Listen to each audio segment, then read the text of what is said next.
یا نور اللہ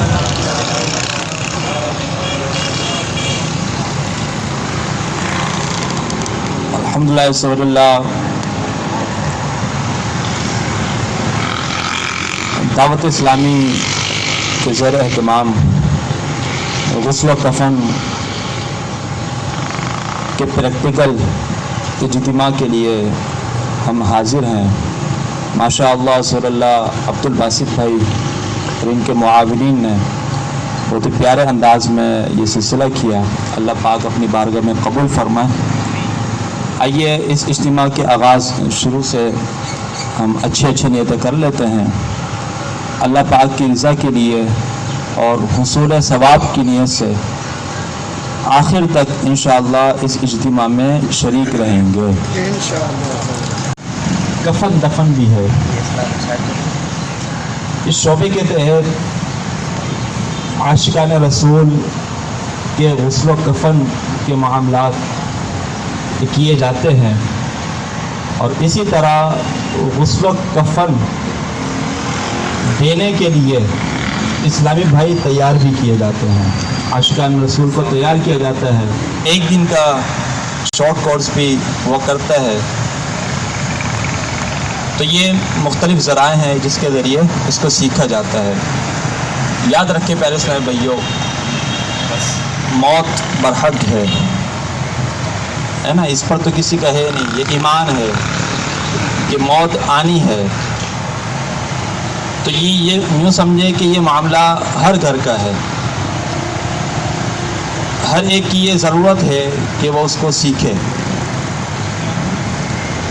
الحمدللہ ہماری خوش نصیبی ہے، جی ہاں پیارے اسلامی بھائیوں، ہم سب آپ تمام یہاں تشریف فرما ہیں، خوش نصیبی ہے اللہ کے کرم سے، دعوت اسلامی کی برکت سے آج ہمیں یہ سیکھنے کا موقع مل رہا ہے۔ اور غسل سے لے کر کفن کے معاملات، تدفین کے معاملات، نماز جنازہ میں شرکت کے معاملات، اس میں بہت اجر و ثواب رکھا گیا ہے۔ انشاءاللہ وقتاً فوقتاً موقع مناسبت سے اس کے حدیث مبارکہ میں جو فضائل بیان ہوئے سنیں گے۔ پیارے اسلامی بھائیوں، ان اچھی نیتوں کے ساتھ ہم اس اجتماع میں شرکت کریں۔ اچھا، غسل و کفن کے معاملات، یہ پورا جو شعبہ، یہ جو کام ہے، اس میں عیادت بھی آتی ہے، ظاہر سی بات ہے، بیمار ہوتا ہے انسان، پھر انتقال ہونے کے بعد تعزیت بھی ہے، پھر مرنے سے پہلے ایک کیفیت آتی ہے جسے نزع کہا جاتا ہے، جس پر موت طاری ہو رہی ہوتی ہے، وہ کیفیت آتی ہے، پھر اس کے بعد روح قبض ہوتی ہے، اس کے بعد کے معاملات ہوتے ہیں۔ یعنی کینچی ہم نے ادھر ادھر سے نہیں چلانی، بلکہ اس کا طریقہ کار یہ ہے، کوشش سب سے پہلے یہ کرنی ہے بغیر کاٹے لباس اتار لیا جائے۔ اب اس میں یہ ہے کہ جو پاجامہ شلوار وغیرہ ہوگی وہ تو آسانی سے بغیر کاٹے اتار لی جا سکتی ہے، ٹھیک ہے، شلوار لباس یہ بغیر کاٹے آسانی سے اتار لی جا سکتی ہے۔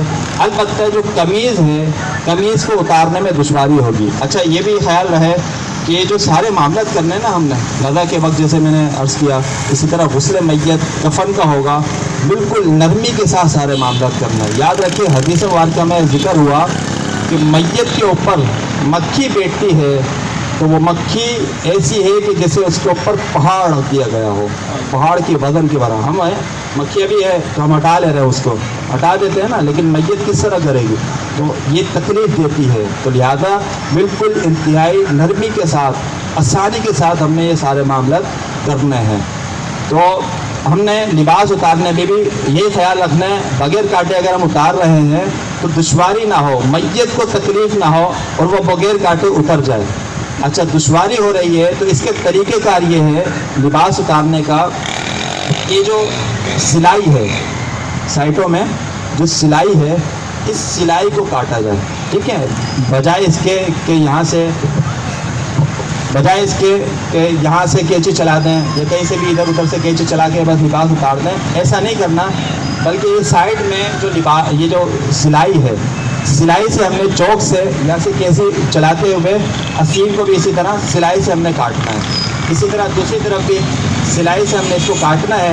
تو جب ہم سلائی سے ہم کاٹیں گے تو آسانی سے یہ قمیض اتر آئے گی.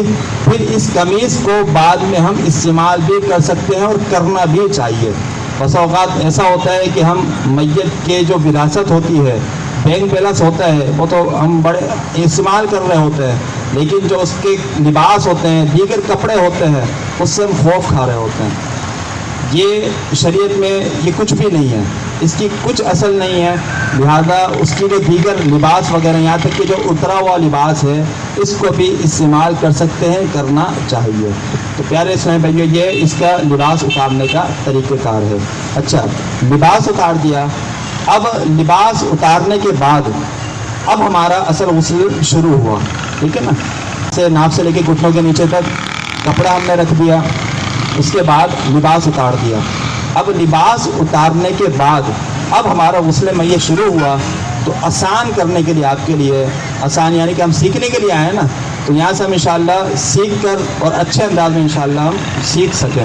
تو اس کے لیے آپ یہ یاد رکھیں، غسل میت میں 7 مراحل ہیں. غسل میت میں کتنے مراحل ہیں؟ 7. یعنی 7 باتیں ہیں. آپ نے وہ 7 کام کر لیے تو غسل میت مکمل کلیئر ہو جائے گا. تو مرحلہ وائز ہم انشاءاللہ اس کو ہم سیکھیں گے. اب لباس اتارنے کے بعد سب سے پہلا کام ہے میت کو استنجا کروانا. سب سے پہلا کام کیا ہے؟ استنجا کروانا. سب سے پہلا کام کیا ہے؟ استنجا کروانا. استنجا کروانا یہ ہے کہ جو غسل دینے والا شخص ہے وہ اپنے الٹے ہاتھ میں گلفس، جو ربڑ وغیرہ کے ملتے ہیں، گلفس بھی پہن سکتے ہیں. اسی طرح کوئی موٹا کپڑا اپنے الٹے ہاتھ میں اس کو پہن لے اور یہاں پہ کپڑا باندھ کے، چیڑ باندھ کے اس کو لپیٹ لے. تو الٹے ہاتھ میں گلفس یا کوئی موٹا کپڑا وغیرہ باندھ لے. پھر باندھ کر جو یہ چادر ہم نے رکھی ہے میت کے اوپر، چادر ہم نے رکھی ہے، تو اس پر اس کے نیچے سے جو غسل دینے والا شخص ہے وہ نیچے سے آگے والا جو مقام ہے میت کا، وہاں پر ہم نے استنجا کروانا ہے.